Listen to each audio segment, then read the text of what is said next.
It was supposed to be just another weekend. Sarah had packed Mason's favorite dinosaur pajamas and Lily's stuffed unicorn into their small overnight bags, kissed each of them twice, and handed them over to their father, Brian, at the usual pickup spot, a neutral parking lot behind a coffee shop halfway between their homes. The exchange was civil, as it had been for the past few months since their custody agreement was finalized. Brian had the kids every other weekend. He always brought them back on Sunday by 6 p.m. There had never been an issue before. That weekend, nothing seemed off. Sunday arrived, and Sarah spent the afternoon tidying the house, folding the kids' clean laundry, and checking the clock every 15 minutes. At 5:45 p.m., she stood by the window, glancing outside every few seconds. By 6:05, she called Brian's phone. No answer. She tried again, and again. At 6:30, her texts were still unread. At 7:15, panic began to bleed into her chest like ink in water. She called his sister, his mother, even his old friend Tom from college. No one had heard from him all weekend. By 9 p.m., Sarah was at the local police station, heart thudding, voice cracking as she reported her children missing. An officer took the report, nodding politely, asking procedural questions. She explained the custody agreement, gave addresses, photos, last known clothing items. At first, she could sense a hint of skepticism in their eyes. Custody disputes were messy, and false reports were not unheard of. But Sarah was steady, detailed, and obviously terrified. The officer entered the information into the missing persons system and told her to return home and wait for updates. That night, Sarah didn't sleep. She sat in her living room with every light on, clutching her phone like a lifeline. She called hospitals, motels, and even distant relatives Brian hadn't spoken to in years. No one knew anything. No one had seen or heard from him. Monday morning, the police called. They had sent officers to Brian's apartment. He had cleared it out. Furniture gone. Rent unpaid. The landlord said Brian gave notice 2 weeks ago, claiming he was moving to be closer to family. His phone had been disconnected. His bank account was closed. His car was no longer registered. Sarah's breath caught in her throat.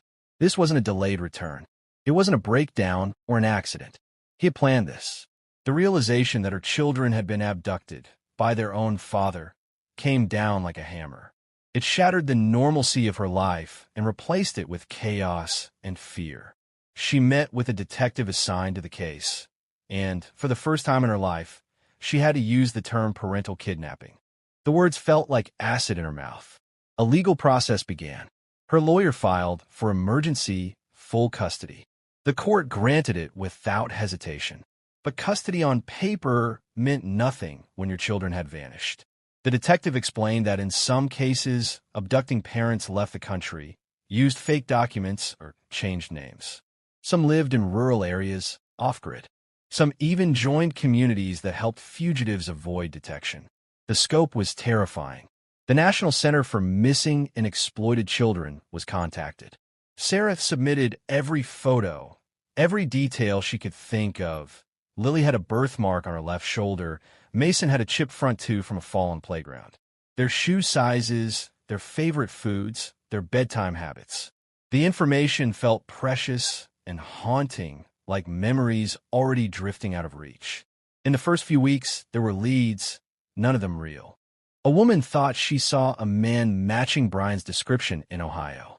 A man in Texas called in an anonymous tip that turned out to be a case of mistaken identity. Sarah's heart soared and crashed with every false alarm. She lost weight. Her hair began to fall out. She quit her part-time job, unable to function. Every waking moment was consumed by searching. Brian's social media accounts had been deleted. His email was deactivated. His previous employer, a web design firm, said he had resigned abruptly. His car, a silver Toyota Corolla, was flagged, but no sightings ever surfaced in the traffic database. It was like he had stepped into a crack in the world and vanished. Months passed. The initial burst of attention dwindled. Friends stopped calling every day. Family stopped offering reassurances. You have to try to live your life. Her mother said gently one evening over tea. Sarah just stared at her, wondering what life she was talking about. Her children were gone. Nothing else mattered. She hired a private investigator. an ex-cop with a scar over his eyebrow and a blunt way of talking. He retraced every step, pulled phone records, followed financial traces. He discovered that Brian had emptied their joint college savings fund 2 days before the abduction. Just over $18,000. Enough to disappear, but not forever. That gave Sarah hope. Brian couldn't sustain life on that amount for long. Eventually, he would surface. One night, after a long meeting with the PI, Sarah broke down in the kitchen. She screamed into a towel until her voice cracked. The walls felt like they were pressing in on her. The absence of Mason's toy trucks and Lily's glitter-covered drawings created a hollow echo in every room. She missed the chaos. She missed the sound of little feet running through the hallway, the way Lily climbed into her bed in the middle of the night, whispering, "Mommy, I had a dream." She missed the life she had built. Over the following months, Sarah filed every form she could find: custody updates, FBI reports, travel restrictions. She joined online forums for parents of abducted children. Some stories had happy endings. Some didn't. The emotional support helped, but the pain remained sharp and constant. There were birthdays with empty chairs, Christmas mornings without laughter. She kept buying gifts and storing them in the closet, hoping for the day she could give them in person. She printed flyers with the children's faces and posted them in bus stations, truck stops, and airports. She learned more about private databases and legal systems than she ever wanted to know. The police kept the case open, but there were no fresh leads. Every visit to the station became a ritual of disappointment. 2 years crawled by. 730 days without a hug, without a bedtime story, without knowing if her children were safe. Sarah aged faster in those years than she had in the decade prior. The trauma seeped into her bones, but she never gave up. And then, one morning, after 2 full years, her phone rang. It was a woman named Holly from a small town in northern Vermont. She worked at a local church and had seen a man and 2 children come in a few times over the past few months. Something about the girl's smile had stayed with her. Last night, she was scrolling through a Facebook post from a missing children's group she followed out of habit, and there they were, Lily and Mason. She was certain. Sarah's world shifted. Her heart thundered. She gave the information to the police. The case was escalated immediately. For the first time in 24 months, Sarah could breathe again. They might be found, but she had no idea what she would face when she finally saw them again, or what Brian would say when confronted. All she knew was that the story wasn't over. Not yet. The days that followed Holly's call blurred into motion. For the first time in what felt like an eternity, Sarah's agony was replaced by a sense of purpose. The investigator assigned to her case now worked with a renewed urgency. The Vermont Police Department contacted Holly for further details, and she provided everything she could remember. The children's names, Mason and Lily, had been changed to Max and Lucy. The man they called Dad introduced himself as Daniel Ross, a quiet but polite member of the community who recently began attending Sunday service and homeschooling his children on a remote property 10 miles from town. The police conducted surveillance. They watched the man's house from a distance, confirming the identities through long-lens photos. Though both children had grown taller, the resemblance was undeniable. Lily had Sarah's dimples and the same soft curls. Mason's sharp chin and stubborn expression mirrored the photos in the missing persons report.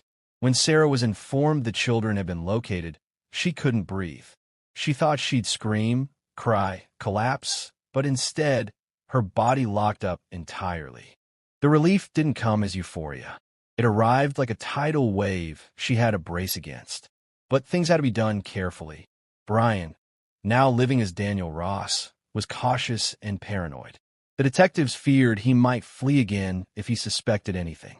Sarah wasn't allowed to travel to Vermont until the operation was finalized. Every second of delay was another second she had to resist jumping in her car, driving there herself. Meanwhile, the Vermont Department for Children and Families was looped into the operation. The focus wasn't only on apprehending Brian, but also on ensuring the children's emotional and physical safety. A child psychologist was assigned in advance.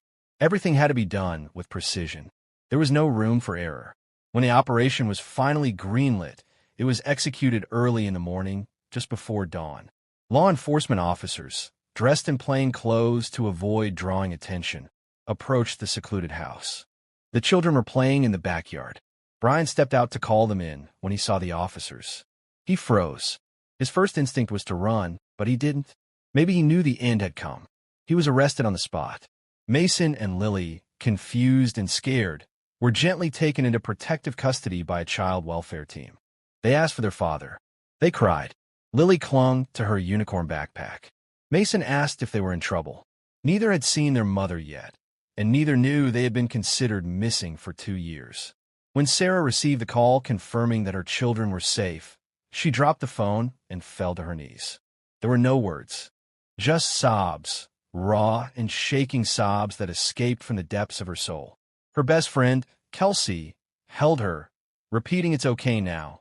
It's okay," even though Sarah wasn't sure what okay meant anymore. The flight to Vermont was the longest of Sarah's life. She kept looking at her phone, at the last video she had of Lily singing in the back seat and Mason telling knock-knock jokes. It didn't feel real. The possibility that her children might not recognize her haunted her. When she arrived, she wasn't taken to them immediately. A trauma expert needed to speak with the kids first.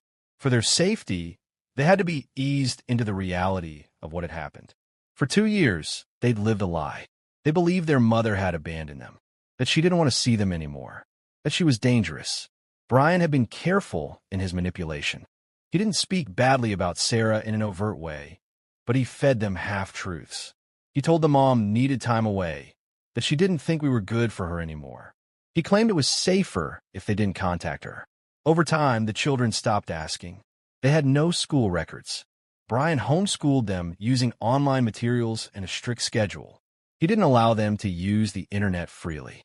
No video calls. No outside interaction apart from local errands and Sunday church. The children became isolated but weren't physically harmed. They were clean, fed, educated, but they were emotionally starved of truth. A supervised reunification was arranged at a children's advocacy center. Sarah waited in a room decorated with plush animals and faded posters. She felt out of place, too large and too broken for the pastel walls and tiny chairs. Her hands trembled in her lap. She rehearsed what to say. "Hi, it's me, Mommy. I missed you. I love you." But no script felt right. The door opened. First came Lily, clinging to the hand of a caseworker. Her big eyes scanned the room and landed on Sarah.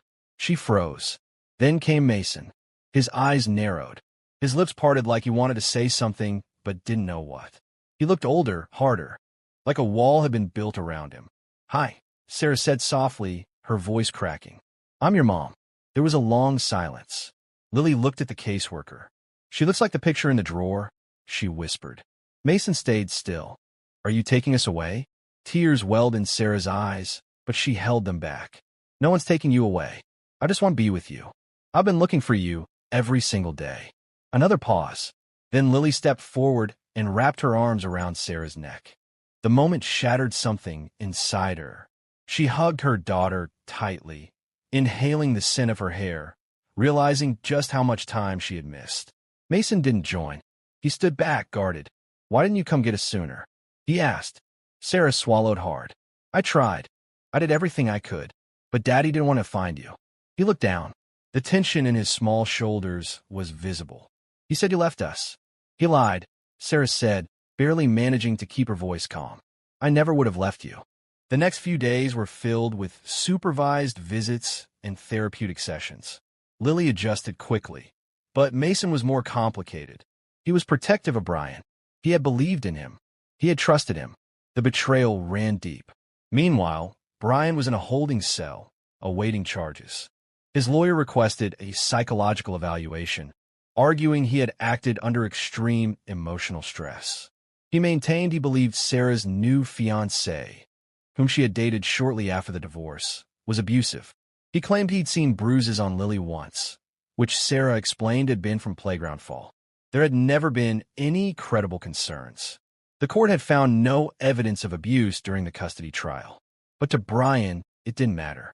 He acted based on his own beliefs, filtered through bitterness and paranoia. He had lost custody. He couldn't handle that loss. So he rewrote reality and took the children with him.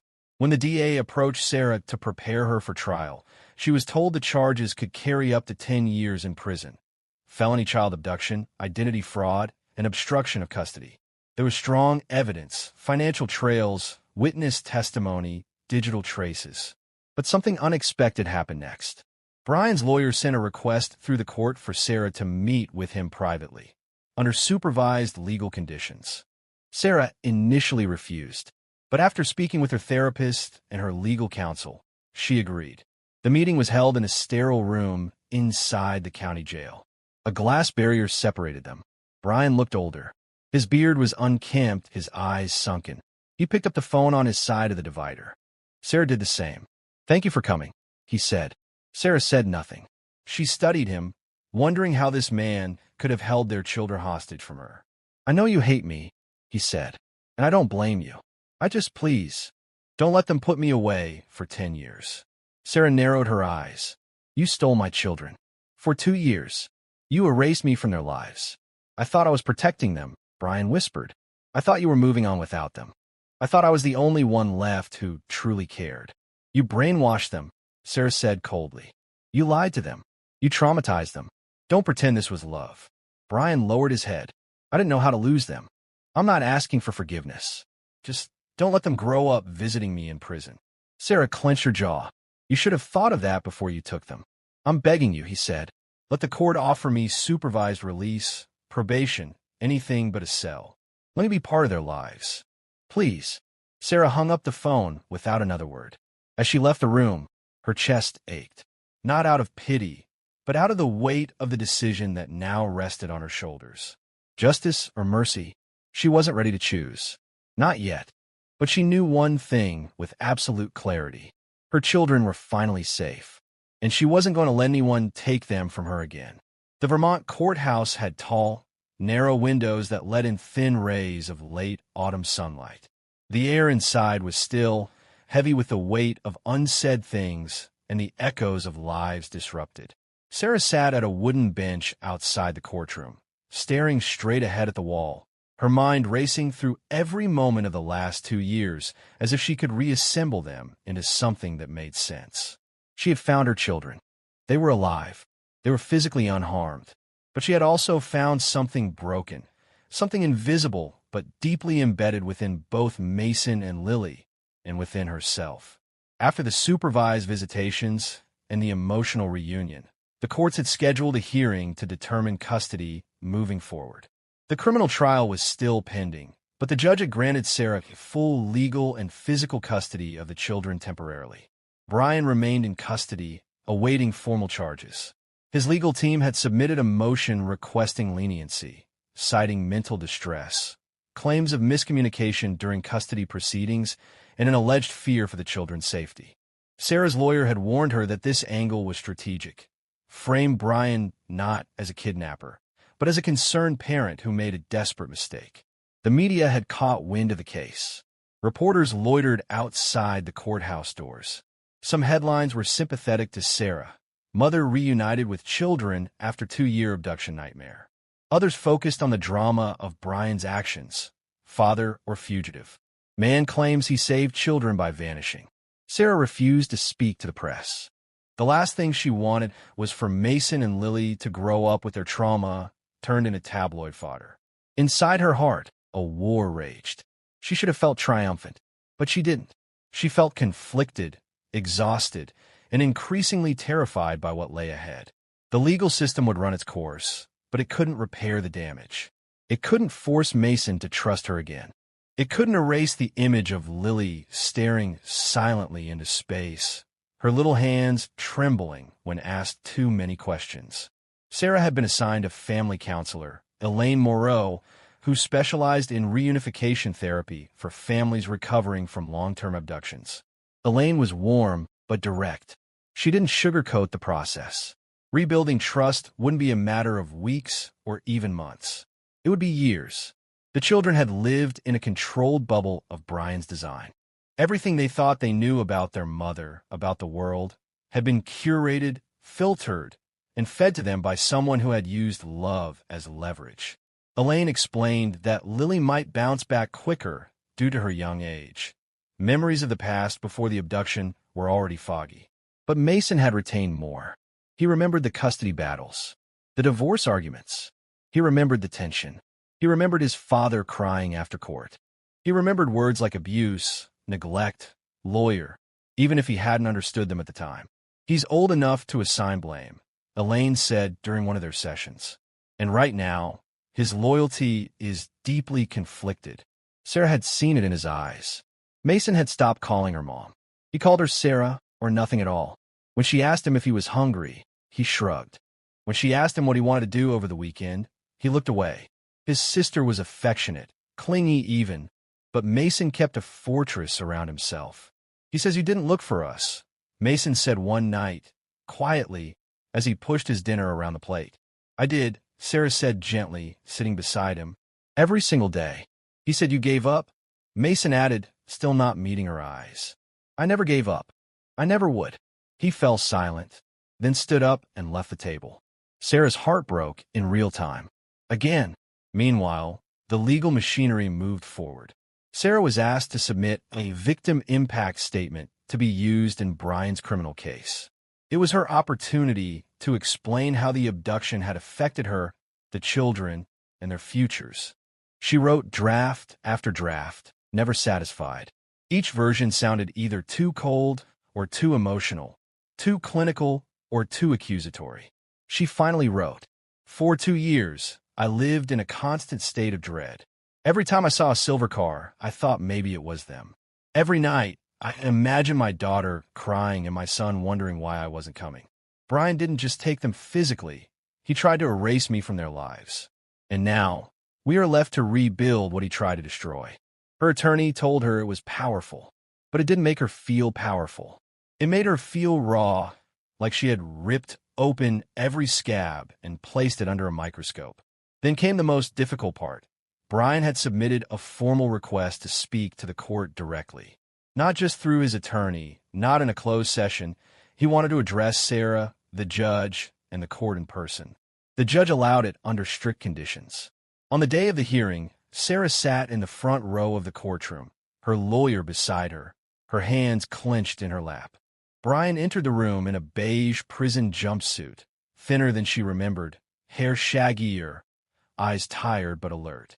When he was invited to speak, he stood, cleared his throat, and looked directly at Sarah. "I know there's no apology that can fix what I did," he began, "and I won't pretend I did the right thing. But I need you to understand, I didn't take them to hurt you. I took them because I thought I was the only one who saw how much they needed something different." He paused, then continued. "I was angry after the divorce. I felt like no one was listening to me. When I saw bruises on Lily's leg, I jumped to conclusions. I convinced myself that you were moving on too fast, that your new relationship wasn't safe. I didn't go to the court. I didn't ask questions. I acted. I took them. I thought I was saving them." He lowered his head. "But I was wrong, and I stole 2 years from you. From them. I'm sorry." Sarah stared at him. She didn't flinch. She didn't cry. In truth, she wasn't sure if she believed his apology. Was it genuine remorse? Or just a carefully crafted statement aimed at reducing his sentence? The judge thanked Brian and instructed him to sit. The courtroom remained quiet. Later that week, Sarah met with Elaine again. They talked about whether or not she would recommend that the court allow Brian to have any form of contact with the children in the future, supervised visitation, monitored phone calls, or none at all. "I don't know," Sarah admitted. "I want to do what's best for them. But how do you balance what they feel against what's right?" Elaine nodded. "That's the impossible question. Sometimes protecting your children means helping them heal relationships. Other times, it means keeping them away from the source of their trauma. And often it's both." Meanwhile, the children were enrolled in school under their real names again. Lily struggled to adjust. She clung to Sarah during drop-offs, cried during recess, and had nightmares. Mason was quiet and withdrawn, often getting into small arguments with other boys who asked too many questions. One day, a teacher overheard Mason telling a classmate that his mom had abandoned him, and Sarah was called in for a meeting. "He's still in survival mode," the school counselor told her. He's testing the safety of his new reality. Sarah went home that night and sat on the floor of her hallway for a long time. She thought about the word safety and what it meant. Not just physical safety, but emotional, psychological, identity. Her children had been manipulated, not violently, not through screams or bruises, but through control, through the quiet, consistent erasure of truth. And now she was left to put the pieces back together. She began to create a memory book, a large scrapbook filled with photos, ticket stubs, birthday cards, and hand-drawn pictures, evidence of their lives before the abduction. She labeled everything. She told stories aloud as she assembled it, even when the kids weren't around. Mason, remember this? Your first baseball game. You hated the hot dogs, but loved the mascot. Lily, that's the drawing you made when you were 3 and insisted on calling your stuffed bunny Captain Cupcake. Some nights, Lily would sit beside her and ask questions. Mason wouldn't. But one night, she noticed he had quietly flipped through the book while she was in the kitchen. Progress in inches. Sarah knew the hardest decision still lay ahead: to support the full extent of the legal penalty against Brian, or to consider a path of monitored, highly restricted reintegration for the sake of the children's long-term well-being. Neither choice would erase what had happened, but one would define how they moved forward. And time was running out. The sentencing hearing was scheduled for the following month, and the judge would ask for Sarah's final recommendation. The morning of the sentencing hearing began with a strange stillness, the kind of quiet that pressed against Sarah's chest like a weight. She rose before the sun, her heart already restless. The children were still asleep.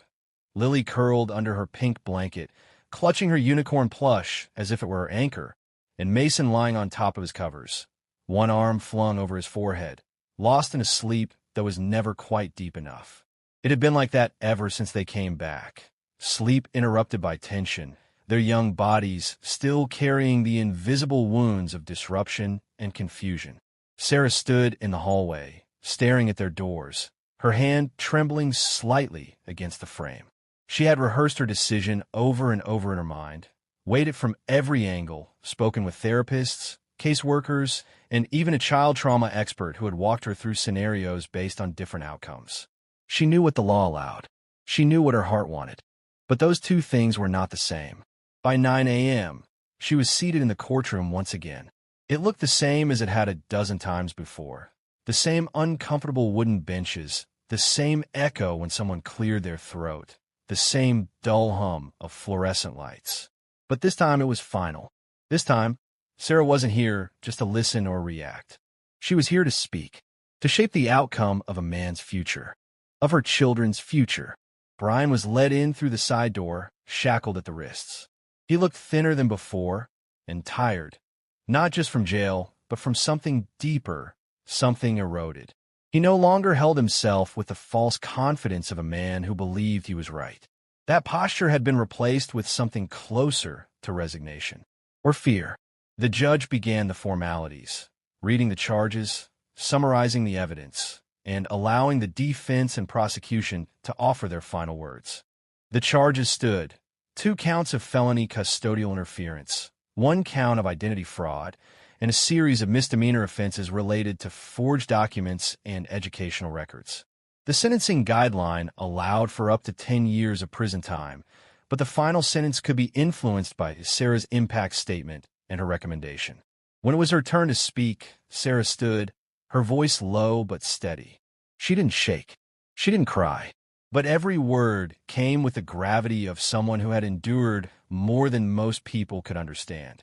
For 2 years, she began, I lived without knowing if my children were safe, if they were being fed, if they remember my voice.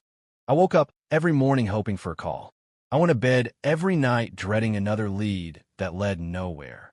I missed birthdays, school plays, scraped knees, bedtime stories. I missed hearing them laugh. I missed being their mother. She paused. The courtroom was still. Brian did not act in a moment of panic. He planned their disappearance. He changed identities. He built a life on lies. And in doing so, he convinced our children that I had abandoned them, that I stopped loving them, that I didn't exist in their world anymore. That trauma is real, and it will take years to heal. Her eyes locked with the judge's. "But," she said, her voice softening, "I've seen the pain in my son's eyes. I've seen the confusion in my daughter's questions. They still love their father. No matter what he's done, he's still a part of their story. And I won't, rewrite that story by removing him completely." A soft murmur moved through the room. "I'm not here to advocate for forgiveness. That's between him and the children one day, if it ever comes. But I'm asking the court to consider a path that allows for accountability without completely severing the chance of future repair. I support a sentence that includes incarceration, yes, but not the maximum. And only if it's paired with long-term supervised visitation, therapy, and reintegration programs. I don't want my children growing up visiting their father in a maximum security prison twice a year. I want them to see that actions have consequences, but also that healing is possible." She took a breath. "And above all, I want them to know that I chose what was best for them, even if it wasn't easy for me." When Sarah sat back down, she could feel every eye in the room on her. The judge looked down at her notes for a long time, then nodded. After a brief recess, the court reconvened for the final sentencing. "Mr. Bennett," the judge began, "your actions demonstrate a clear disregard for lawful custody agreements and for the emotional well-being of your children. You deprive them and their mother of a critical period in their lives. While the court recognizes that no physical harm was inflicted, the psychological impact of your choices is undeniable. However, the court also recognizes the victim's request for a sentence that allows for rehabilitation and supervised parental contact under therapeutic supervision." The judge's voice did not waver. "You are hereby sentenced to 4 years in state custody, with eligibility for parole after 2 years, conditional on your full cooperation with mandated counseling, compliance with reintegration therapy, and a long-term supervised visitation plan approved by child welfare professionals." Brian didn't speak. He simply nodded, eyes down, his hands cuffed in front of him. It was over. Not in the cinematic, sweeping way people imagined courtroom endings to feel, but in the quiet, heavy silence of real life. When the gavel struck the block, there was no sense of justice being restored, only the knowledge that a chapter had closed and a new, more complicated one had begun. The drive home from the courthouse was quiet. Sarah turned off the radio, letting the hum of the car fill the space. The trees blurred past, their leaves orange and gold in the early afternoon light. She thought about how she would tell Mason and Lily, about the truth, about what comes next. She waited until after dinner that night, when both kids were settled. Mason sat on the floor with his math workbook open, and Lily was coloring a rainbow family on the living room rug. "I want to talk to you about today," Sarah said, kneeling beside them. "Did Dad go to jail?" Mason asked without looking up. "Yes," Sarah replied. "He's going to serve time, but it's not forever, and he'll be part of a program that helps families stay connected." Lily looked up. "So we'll still see him?" "Eventually, yes, but only in special places, with people there to help you understand everything. Slowly, in a way that's safe for you." Mason was quiet for a moment, then closed his workbook. "Did you do that for us?" "Yes," Sarah whispered. He looked at her for a long time. Then, for the first time in months, he spoke without defensiveness. "Thanks. It wasn't much, but it was enough." Over the next year, the family worked with therapists, counselors, and court-approved specialists. Mason and Lily began seeing Brian in supervised visitation centers. The visits were short at first, an hour, with a therapist present at all times. Brian was cooperative but changed. He no longer tried to paint himself as a hero. He answered their questions truthfully. He admitted what he did was wrong. The counselors later told Sarah that he seemed genuinely committed to the therapeutic process. Sarah, too, underwent her own healing. She began working again, part-time at first, then more consistently as the kids settled. She gave talks at support groups, even sat on a panel about parental abduction prevention. It wasn't about becoming an advocate. It was about reclaiming her voice. A year after the sentencing, Mason gave Sarah a handmade card on Mother's Day. It had a photo of the 3 of them glued inside, with the words, "Thank you for never giving up." That night, after the kids were in bed, Sarah sat in her room holding the card. She thought about everything they had survived, about the decisions she had made, about the weight of justice and mercy. She didn't know what the future would bring, but she knew she had chosen hope. And for the first time in a long time, that was enough.